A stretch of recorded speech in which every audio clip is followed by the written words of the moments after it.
The morning sun blazed across Teterboro Airport's private aviation terminal, casting long shadows over the gleaming fleet of corporate jets parked like monuments to wealth. Inside Hangar 7 of Tech Summit Aviation, the air smelled of jet fuel, hydraulic fluid, and the particular tension that comes when powerful people encounter unexpected problems. Terrell Hayes wiped his hands on his navy coveralls, the fabric worn soft from 3 years of honest work. At 34, his hands moved with the practiced efficiency of someone who understood machines at a molecular level, though the other mechanics knew him simply as the quiet guy who fixed things nobody else could figure out. His toolbox sat open beside him, each wrench and diagnostic instrument precisely organized. "Hayes!" The hangar supervisor's voice echoed off the metal walls. "We've got an emergency! Gulfstream G650 with engine issues. Owner's losing her mind out there." Terrell nodded, grabbing his tablet and heading toward Bay 3, where a $65 million aircraft sat silent and grounded. Through the hangar's glass walls, he could see a woman pacing near the aircraft, her phone pressed to her ear, her entire posture radiating impatience and fury. Christine Blackwood ended her call with enough force to crack a screen. Her Hermes Birkin bag, worth more than most people's cars, dangled from her forearm as she surveyed the hangar with the expression of someone accustomed to problems disappearing when she willed them to. Her platinum blonde hair was pulled back in a severe ponytail, and her Patek Philippe watch caught the morning light as she checked the time for the 15th time in 10 minutes. "This is absolutely unacceptable," she announced to Richard Sterling, her CFO, who stood nearby looking equally irritated. "We have the Tokyo acquisition meeting in 12 hours. 12 hours. This deal is worth $500 million, and I'm stuck in New Jersey because of mechanical incompetence." Terrell approached quietly, his tablet already displaying the aircraft's maintenance logs. "Ma'am, I'm here to diagnose your—" Christine's head snapped toward him, her eyes traveling from his scuffed work boots to his grease-stained coveralls with the kind of dismissive assessment that took milliseconds but communicated volumes. "Where's the actual engineer?" "I'm the lead diagnostic technician, ma'am. If you could describe I don't need a mechanic." Christine's voice dripped with contempt. "I need someone who actually understands complex propulsion systems. Someone with credentials, not someone who changes oil." Richard Sterling stepped forward, his Goldman Sachs superiority complex fully engaged. "Listen, we've already had 3 technicians look at this aircraft. Real engineers. If they couldn't figure it out, what makes you think—" He gestured vaguely at Terrell's appearance. "Someone like you could possibly help?" The words hung in the air like poison gas. If you enjoyed stories about justice and accountability, hit that subscribe button right now. This story is going to restore your faith that arrogance always gets answered. Patricia Morrison, Christine's assistant, clutched her iPad defensively. "Mrs. Blackwood graduated from Harvard Business School. She runs an $8 billion company. She knows what qualified expertise looks like, and frankly—" Her eyes swept over Terrell with barely concealed disdain. "This isn't it." Marcus Thompson, a young Latino mechanic working nearby, glanced up from his workstation. His hand moved subtly toward his phone, recognizing something in the situation that made his journalist instincts tingle. "Ma'am, I understand your concern," Terrell said calmly, his voice carrying none of the anger building beneath his professional exterior. "But if you'll just let me review the diagnostics—" "Do you have any idea what this aircraft costs?" Christine interrupted, her voice rising. $65 million? That's more than people like you will earn in 10 lifetimes, and you expect me to trust it to someone who probably barely finished community college? The assumption landed like a slap. Terrell's jaw tightened imperceptibly, but his voice remained steady. "The propulsion system is experiencing—" "I don't care what you think it's experiencing," Christine snapped. "Richard, get me someone competent, someone who looks like they know what they're doing, someone who actually belongs working on aircraft this sophisticated." The racial undertones weren't subtle anymore. They were a bullhorn. Angela Mitchell, a senior aeronautical engineer who'd been reviewing specs nearby, looked up sharply. Her dark skin flushed with recognition of what was happening, but she stayed silent, watching, waiting. "Ma'am, with respect," Terrell tried again. "Every minute we delay." "Every minute we delay." Christine laughed, a harsh sound without humor. "No, every minute you delay, because I've already requested an actual engineer from the Manhattan facility. Someone with proper training from MIT or CALTECH. Someone who doesn't—" She waved her hand dismissively at his coveralls. "Look like they wandered off a construction site." Dennis Cooper, her pilot, stood near the aircraft stairs looking uncomfortable, but saying nothing. His military training had taught him when to speak and when silence was survival. Terrell set his tablet down carefully on a nearby workbench. "I can have your aircraft operational in under 2 hours if—" 2 hours? Christine's voice could have stripped paint. "Your people have already wasted 6 hours, 6 hours of my time. Do you have any concept of how valuable my time is? Any idea how many millions of dollars every hour costs me?" Richard Sterling pulled out his phone, scrolling with affected boredom.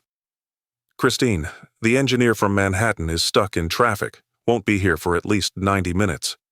Then get someone from Philadelphia. Or Boston. I don't care."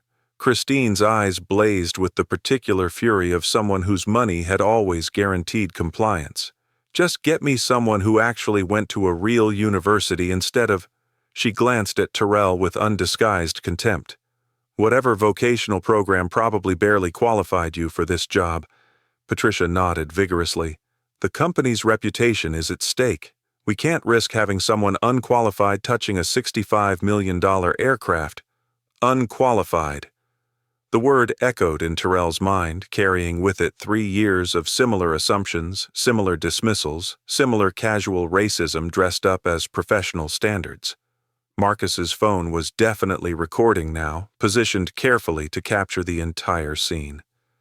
"Ma'am," Terrell said, his voice carrying a new edge, "if you'll look at the diagnostic readout on your aircraft's primary display—" "I'm not looking at anything you tell me to look at," Christine interrupted. "Richard, call our insurance company. If this person touches my aircraft and causes damage, I want documentation that it was against my explicit instructions." The dehumanization was complete. Not this technician, not this mechanic, this person.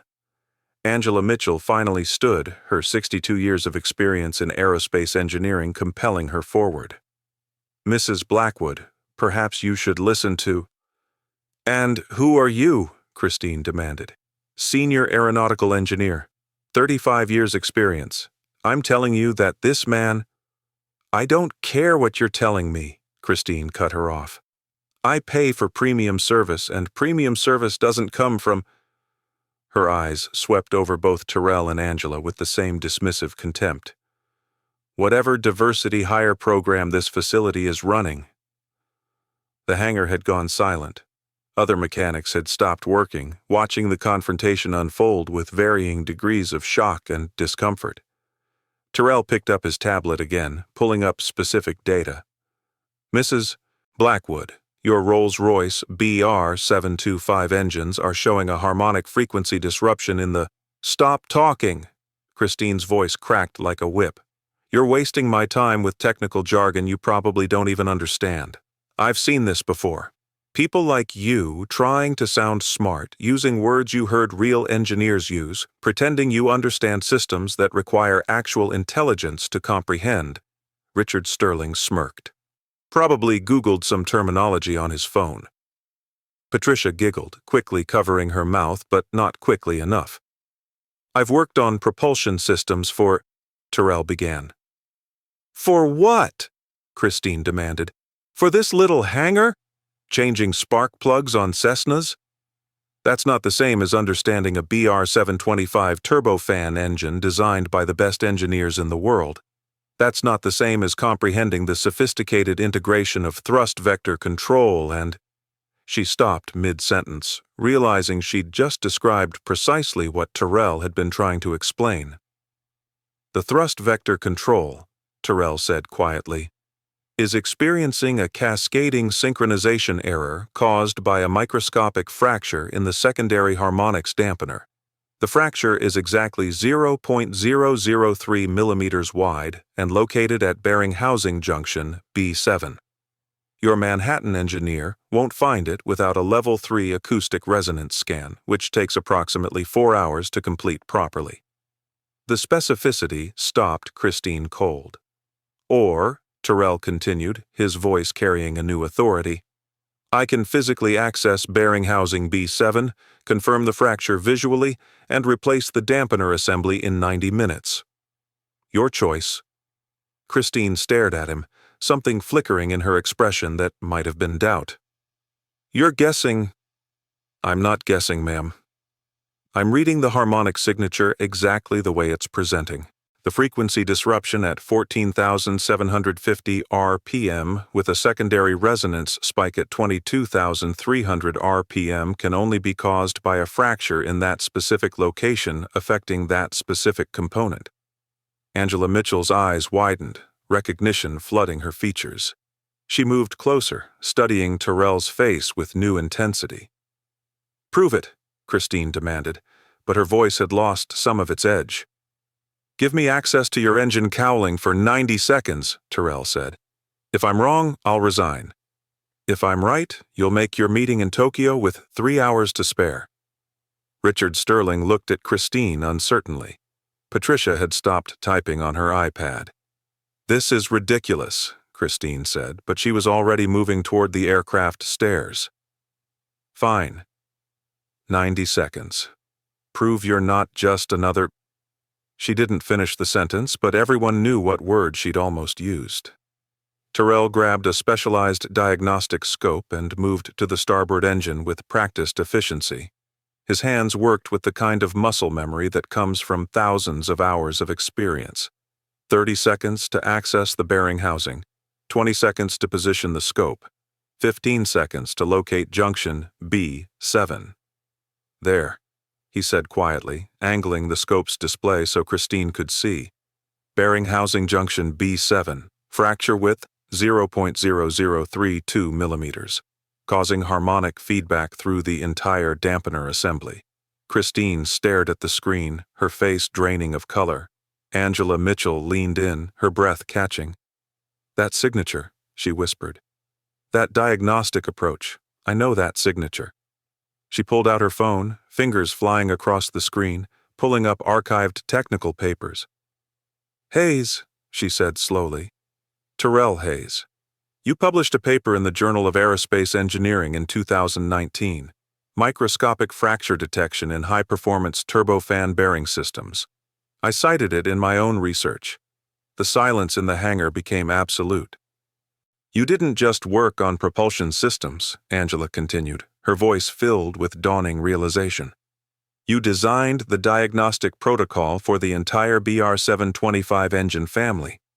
You were the lead engineer at NASA's Propulsion Research Facility. You developed the acoustic resonance scanning technology that Rolls-Royce licensed for $50 million. Christine's face had gone from pale to gray. Wait, Marcus said, his phone still recording, his voice carrying clearly through the silent hangar. You're the Tyrrell Hayes? The one who designed the propulsion system for the X-57 Maxwell experimental aircraft? Tyrrell didn't answer, but his silence was confirmation enough. If this moment just gave you chills, hit that subscribe button and drop a like, because the transformation that's about to happen will leave you speechless. This story is only beginning. Angela pulled up more files on her phone, her hands shaking slightly. Dr. Hayes left NASA 3 years ago after... She stopped, reading something on her screen that made her eyes fill with tears. After his wife died in a private aircraft accident, faulty engine maintenance, he blamed himself for not being there to inspect it. The pieces fell into place with devastating clarity.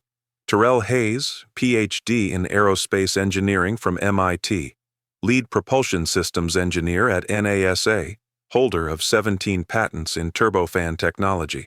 working in a New Jersey hangar as a mechanic because the grief of losing his wife had made it impossible to stay in the world that had failed to save her. Christine Blackwood, CEO of an $8 billion company, stood frozen as the magnitude of her assumptions crashed over her like a tsunami. Richard Sterling had stopped smirking. Patricia Morrison looked like she might be sick. "The dampener replacement," Terrell said quietly, his voice devoid of emotion, "will take 90 minutes. You'll make your Tokyo meeting, but I'm not doing this for you." He turned to Angela. "I'm doing it because there are 47 people scheduled to fly on commercial flights today whose aircraft are maintained by this facility. And unlike some people, I believe everyone deserves to arrive home safely, regardless of who they are or what they look like." The words landed like hammer blows. Christine tried to speak, her mouth opening and closing soundlessly. "Dr. Hayes," Angela said formally, "would you accept my assistance with the repair?" "I'd be honored, Dr. Mitchell." They moved toward the aircraft, leaving Christine, Richard, and Patricia standing in the hangar like statues, the full weight of their racism and assumptions finally visible to everyone watching, including the dozens of employees who'd witnessed the entire confrontation and Marcus Thompson's phone, which had captured every damning word. The dampener assembly came out in Terrell's hands like a precision surgical extraction, the microscopic fracture now visible under the hangar's high-intensity work lights. Angela Mitchell handed him the replacement component, their movements synchronized with the unspoken rhythm of two engineers who understood that excellence transcended ego. "Torque specification?" Angela asked, already knowing the answer but following protocol. 47 Newton meters, staged in 3 progressive applications, Terrell replied, his voice steady and professional. "Standard BR 725 bearing housing procedure." Behind them, Christine Blackwood stood frozen near her aircraft stairs, her Hermes bag hanging limply from her arm. The confident CEO who'd walked into the hangar 90 minutes ago had evaporated, replaced by someone whose entire worldview was cracking like defective engine components under stress. Richard Sterling's phone buzzed insistently. He glanced at the screen, his face paling further. "Christine," he whispered urgently, "Marcus Thompson just posted the video. It's already got 50,000 views." Patricia Morrison's fingers flew across her iPad, her expression shifting from disbelief to horror. "It's everywhere. Twitter, LinkedIn, Instagram. Someone tagged the NAACP, the FAA, and, oh God, the Wall Street Journal." The sound of precise mechanical work continued as Terrell and Angela completed the installation. 73 minutes after Christine's demand for a real engineer, the Rolls-Royce BR 725 engine purred to life with the smooth, harmonic perfection of a $12 million piece of machinery operating exactly as designed. Terrell closed the engine cowling, his movements methodical and unhurried. He logged the repair in the maintenance system, documented every specification, and signed off with his FAA certification number, credentials Christine had assumed he couldn't possibly possess. "Dr. Hayes," Angela said quietly, "you saved that woman's life today. That fracture would have catastrophically failed somewhere over the Atlantic Ocean. 3 hours into her flight, complete engine disintegration, probable loss of aircraft." Terrell's jaw tightened. "I know. She doesn't deserve your expertise." "No," Terrell agreed, "but the crew does. The air traffic controllers who'd have to deal with an emergency, the families who'd lose someone if that engine failed." He paused, his voice carrying 3 years of suppressed grief. "Sarah deserved someone who cared enough to look past assumptions, who took the extra 90 seconds to check what everyone else missed." Angela placed a gentle hand on his shoulder. "Your wife's accident wasn't your fault." "I know that now." Terrell's eyes met hers. "That's why I do this work. That's why I'll never stop looking for the fracture nobody else sees."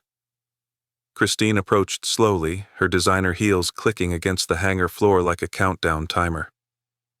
"Dr. Hayes, Her voice cracked. "I need to apologize." Terrell didn't turn around. "Your aircraft is operational, Mrs. Blackwood. You'll make your Tokyo meeting." Have a safe flight. Please, Christine said, desperation creeping into her voice. Please, let me explain. I was stressed. The meeting is critical. I didn't mean— You meant every word, Terrell interrupted, finally facing her. You looked at me and saw my skin color before you saw my credentials. You assumed incompetence because that's what you've been conditioned to assume. And now you're sorry because you got caught, not because you understand why it was wrong. Richard Sterling stepped forward, his Goldman Sachs arrogance attempting a comeback. Now wait just a minute. Mrs. Blackwood made a reasonable assessment based on racism. Angela Mitchell cut him off, her voice carrying the authority of 35 years in an industry that had tried to dismiss her the same way. Let's call it what it is, Mr. Sterling. Your boss saw a black man in coveralls and decided he was beneath her. That's not a business decision. That's bigotry. Marcus Thompson had moved closer, his phone still recording. Other hangar employees had gathered, a silent jury witnessing accountability in real time. The video has 200,000 views now, Marcus announced, his voice carrying clearly through the hangar. Comments are running about 95% against you, Mrs. Blackwood. People are calling for boycotts of Zenith Tech. Your stock price has dropped 4% in the last hour. Christine's face went ashen. 4%? That's $320 million in market value. Actions have consequences, Terrell said quietly. You taught me that today. You just didn't expect to be the one learning the lesson. Patricia Morrison's iPad chimed with an incoming call. She answered, listened for 30 seconds, then turned to Christine with barely controlled panic. That was legal. The FAA is opening an investigation into the aircraft's maintenance history. They want to know why 3 technicians failed to identify a critical safety issue that Dr. Hayes diagnosed in 90 seconds. The implications rippled outward like shock waves. If Tech Summit Aviation's other mechanics had missed fractures this critical, how many aircraft had they cleared for flight with undetected defects? How many people had been flying in aircraft with microscopic time bombs in their engines? Dr. Hayes, a new voice called from the hangar entrance. A woman in a dark suit strode across the floor, her credentials already visible. Special Agent Rebecca Morgan, FAA Office of Accident Investigation. I need to speak with you about your findings on this aircraft. Terrell handed her his diagnostic tablet without hesitation. Complete documentation. Acoustic resonance scans, visual confirmation, photographic evidence of the fracture, and repair specifications. Everything logged according to FAA protocol. Agent Morgan reviewed the data, her eyebrows rising higher with each screen. This is extraordinary work, Dr. Hayes. The level of detail, the diagnostic precision. She looked up at him with something approaching awe. How many aircraft have you inspected at this facility in the past 3 years? Approximately 1,100, Terrell replied. Everything from Cessna citations to Gulfstream G700S. I document every inspection in the facility database. I'll need access to those records, Agent Morgan said, already texting her team. If your diagnostic standards are this thorough, and if other technicians are missing fractures like this one— She didn't finish the sentence, but everyone understood the implications. Christine swayed slightly, gripping the handrail of her aircraft stairs for support. Her entire world was collapsing with the methodical precision of a controlled demolition. The Tokyo meeting, the $500 million acquisition, her company's reputation, her personal credibility, all of it crumbling because she'd spent 90 minutes assuming a black man in coveralls couldn't possibly be brilliant. Mrs. Blackwood, Agent Morgan continued, I understand you specifically requested that Dr. Hayes not service your aircraft, despite his being the most qualified diagnostic technician in this facility. Is that correct? Christine's lawyer instincts kicked in too late. I was concerned about— It's all on video, ma'am, Marcus interjected helpfully. 400,000 views now. The part where you said, people like you, is trending particularly hard. Richard Sterling's phone erupted with calls. He stepped away, his voice rising in urgent conversation with what sounded like the Zenith Tech Board of Directors. Patricia had gone pale, already updating her LinkedIn profile in preparation for the job search she knew was coming. "Dr. Hayes," Agent Morgan said formally, "would you be willing to serve as a consultant for the FAA's investigation into safety protocols at private aviation facilities? Your diagnostic methodology could revolutionize how we approach microscopic fracture detection." Before Terrell could answer, Angela Mitchell stepped forward. "Rebecca, before you recruit him, you should know that NASA's Propulsion Research Facility has been trying to get Dr. Hayes back for 3 years. He's the one who got away."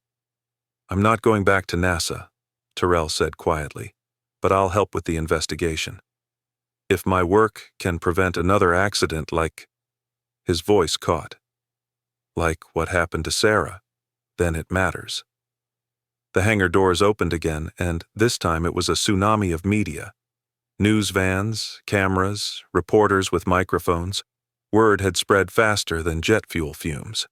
Marcus's viral video had transformed a private moment of racism into a very public reckoning.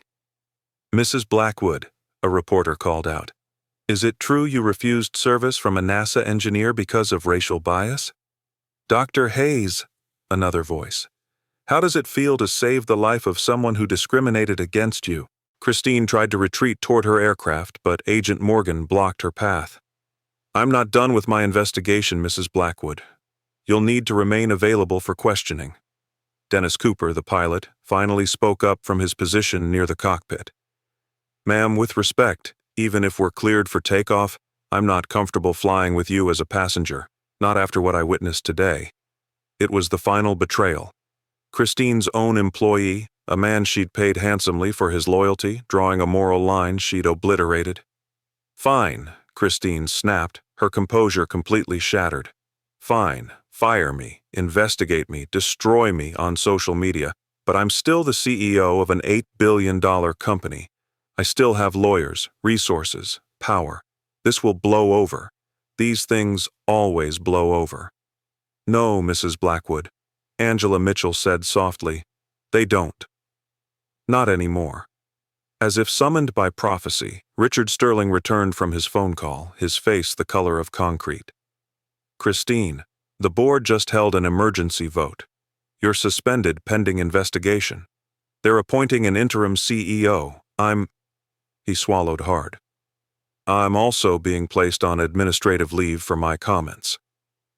Patricia Morrison had started crying silently, mascara running down her cheeks as she realized her own career was circling the same drain. The reporter calls multiplied. Zenith Tech's stock continued its freefall. The video views passed 1 million. And in the center of the chaos, Terrell Hayes calmly packed his diagnostic equipment, logged out of the maintenance system, and prepared to leave for the day like it was any other Tuesday. "Dr. Hayes," Christine tried one last time, her voice breaking. "Please, tell them it was a misunderstanding. Tell them I was just stressed. Tell them—" "I'll tell them the truth," Terrell interrupted. "That you saw a black man and assumed incompetence, that you valued my skin color more than my credentials, that you risked your own life and the lives of your crew because racism was more comfortable than humility." He paused at the hangar door. "And I'll tell them that even after all that, I still fixed your aircraft. Because unlike you, Mrs. Blackwood, I believe every human life has value. Even yours." The weight of those words settled over the hangar like snow in a graveyard. 3 weeks later, the consequences had crystallized with the inexorable precision of thermodynamics. Christine Blackwood stood in a federal courtroom in Newark, New Jersey, facing Judge Kesha Williams, a black woman whose reputation for intolerance toward discrimination was legendary in legal circles. "Mrs. Blackwood," Judge Williams began, her voice carrying the authority of someone who'd spent decades fighting the same battles Terrell had faced that day.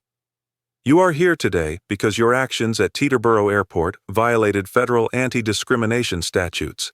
The evidence is overwhelming. The video documentation is unambiguous. Your own words condemn you." Christine's lawyers, a team of 7 from Manhattan's most expensive firms, sat helplessly at the defense table. There was no defense for video evidence watched by 30 million people. Your company, Zenith Tech, has agreed to a settlement of $15 million, Judge Williams continued.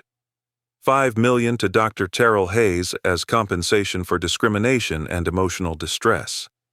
$10 million to establish the Sarah Hayes Memorial Foundation for Aviation Safety, named, appropriately, after the woman whose death Dr. Hayes has spent 3 years trying to prevent from happening to others. Christine's hands trembled in her lap. The CEO position was gone. The board had terminated her with cause, voiding her $87 million severance package. Her reputation in Silicon Valley was radioactive. The Tokyo acquisition had collapsed, costing Zenith Tech the $500 million she'd been so desperate to secure. Additionally, Judge Williams said, you will complete 500 hours of community service at aviation maintenance facilities serving underprivileged communities. You will work under the supervision of mechanics you once considered beneath you. You will learn what Dr. Hayes already knew, that dignity and competence have nothing to do with the color of someone's skin. The gavel came down with the finality of a turbofan blade striking a bird at 30,000 feet. Justice, delivered with surgical precision and absolutely no mercy. 6 months after the verdict, Terrell Hayes stood in the gleaming lobby of the newly opened Sarah Hayes Aviation Safety Institute in East Orange, New Jersey. The facility occupied a renovated hangar that had once serviced cargo planes, now transformed into a state-of-the-art training center where inner-city youth learned aerospace engineering from the ground up. Dr. Hayes, a young black teenager named DeAndre Washington, approached nervously, clutching a worn textbook. I calculated the harmonic frequency disruption you asked about. Is this right? Terrell reviewed the equations, a genuine smile crossing his face, something that happened more frequently these days. Perfect. You just diagnosed a fracture that 3 certified engineers missed last year. That's the kind of precision that saves lives. Through the window, he could see Christine Blackwood in coveralls, her platinum hair pulled back under a maintenance cap, scrubbing carbon deposits from engine components under the watchful supervision of Marcus Thompson, who'd been promoted to training coordinator. Her 500 hours of community service had 247 hours remaining, and every single one was documented on the Institute's social media, a continuing reminder that accountability doesn't disappear when the news cycle moves on. Angela Mitchell walked across the training floor, her tablet displaying diagnostic data from the morning's student exercises. Terrell, the FAA just released their report. Your microscopic fracture detection protocol is now mandatory training for all certified aircraft mechanics nationwide. They're calling it the Hayes Standard. The words should have felt like victory, but Terrell's eyes drifted to the memorial wall where Sarah's photograph hung, surrounded by images of the 43 people whose lives had been saved in the past 6 months through early fracture detection. 43 families who'd never know how close they came to tragedy, how a microscopic crack caught in time meant someone's mother, father, or child came home safely. She would have loved this, Terrell said quietly. Sarah always believed the best engineering happened when we stopped assuming we knew everything and started listening to what the machines were trying to tell us. The Institute's impact rippled outward like shockwaves through the aviation industry. Zenith Tech, under new leadership, had partnered with the foundation, contributing another $25 million after their stock price recovered from the scandal. The company now required all executives to complete unconscious bias training, and their hiring practices had been completely restructured to eliminate the casual racism that had flourished under Christine's leadership. Richard Sterling had resigned from Zenith Tech and taken a position at a small nonprofit teaching financial literacy in underserved communities.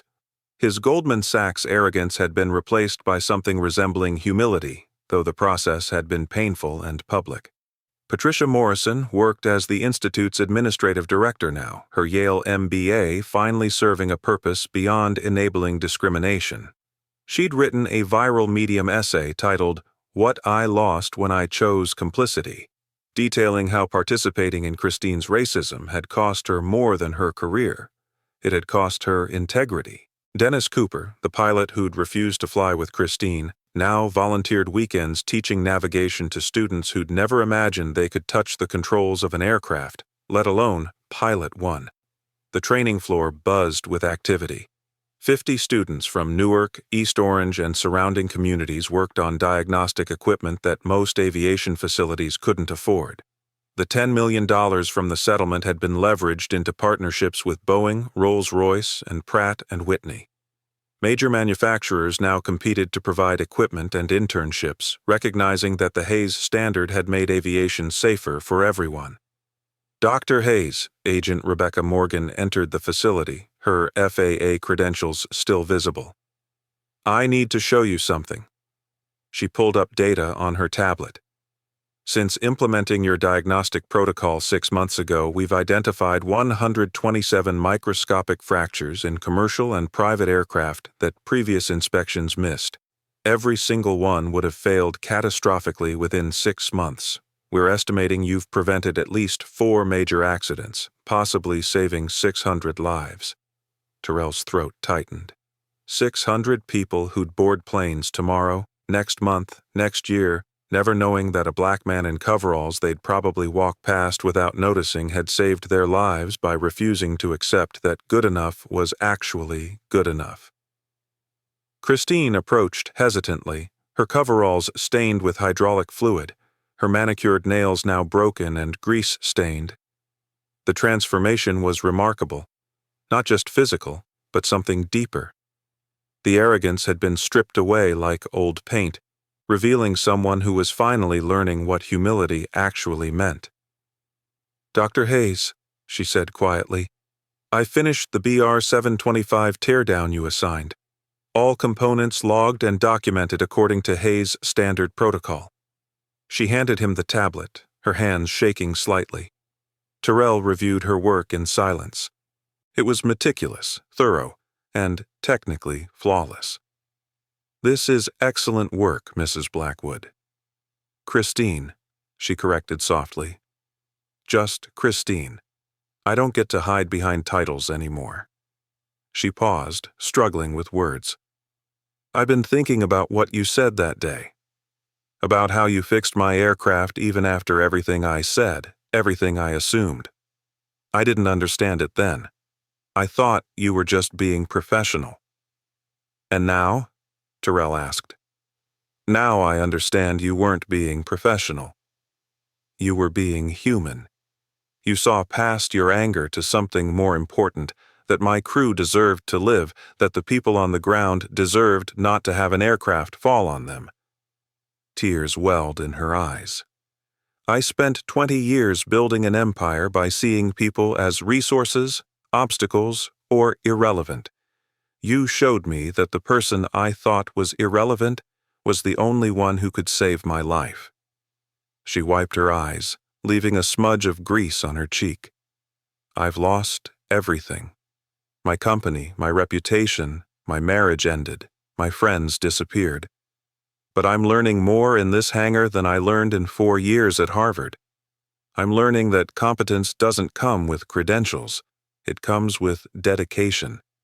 That expertise isn't about where you studied. It's about whether you care enough to look for the fracture nobody else sees." Terrell studied her for a long moment. "You still have 247 hours of service remaining, Christine. But after that, if you want to continue learning, there's a junior mechanic position opening here. Pays $47,000 a year, no executive privileges, no corner office, just honest work alongside people you once considered beneath you." Christine's eyes widened with something that looked like hope. "I would be honored." As the afternoon sun streamed through the hangar's windows, DeAndre approached again, this time with a group of students. "Dr. Hayes, we were wondering, could you tell us about the X-57 Maxwell propulsion system you designed? About how you figured out the electric aircraft integration that everyone said was impossible?" Terrell glanced at Sarah's photograph on the memorial wall, then at the eager faces surrounding him. Black, Latino, Asian, White students who'd been told by society in 1,000 subtle ways that aerospace engineering wasn't for people like them.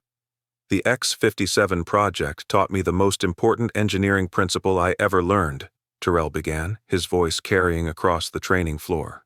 When everyone tells you something is impossible, when all the experts with all the credentials say it can't be done, that's when you need to stop listening to assumptions and start listening to the mathematics. The physics doesn't care about your race, your gender, your background, or your zip code. The physics only cares whether you're willing to do the work to understand it. He pulled up schematics on the main display. Electric propulsion integration failed for years because everyone assumed the problem was the motors, but the mathematics told a different story. The problem wasn't the motors, it was the harmonic interference between the battery management system and the thrust vectoring controls. Everyone was looking at the wrong system because their assumptions blinded them to where the actual fracture existed. The students leaned forward, absorbing every word.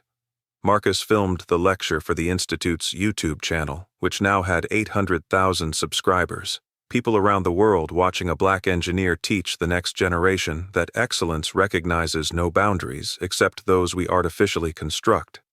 That's what happened in Hangar 7 6 months ago, Terrell continued. Christine Blackwood looked at me and saw her assumptions instead of seeing the mathematics, the credentials, the expertise. She almost died because she trusted her bias more than she trusted the evidence. He looked directly at his students. Every one of you will face people who make assumptions about what you can or cannot do based on how you look, where you're from, or who your parents are. The question isn't whether you'll encounter racism, sexism, or discrimination. The question is whether you'll let their assumptions define your reality or whether you'll let the mathematics speak for itself. Angela Mitchell added, "The Hayes standard isn't just about detecting microscopic fractures in engines. It's about detecting the microscopic fractures in our thinking, the tiny cracks of bias that seem harmless until they catastrophically fail under pressure."